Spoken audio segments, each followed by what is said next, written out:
नमस्कार शेतकरी मित्रांनो, आज दिनांक 14 फेब्रुवारी जाणून घेऊया आज राज्यातील कापूस बाजारभाव हे विविध बाजारपेठांमध्ये कसे काय राहिले.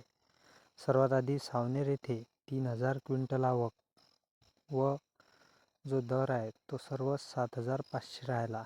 नंतर जालना येथे 969 क्विंटल आवक, किमान दर 7826, कमाल दर 8010 व सर्वसाधारण 7930. नंतर अकोला येथे 530 क्विंटल आवक व सर्वच दर हा 8010 राहिला. नंतर बोरगाव मंजू येथे 659 क्विंटल आवक, इथे सुद्धा दर हा 8010 राहिला.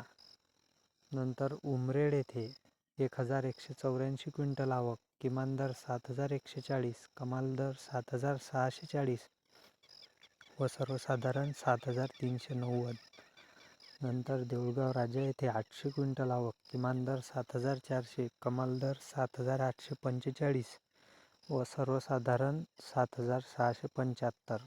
नंतर शेलू येथे 400 क्विंटल आवक, किमान दर 7200, कमाल दर 7850 व सर्वसाधारण 7750. सर्वात शेवटी पुलगाव येथे 763 क्विंटल आवक, किमान दर 7200, कमाल दर 7800 व सर्वसाधारण 7770. हे होते आजचे कापूस बाजारभाव. अशाच अपडेट करता चॅनलला सबस्क्राईब करा.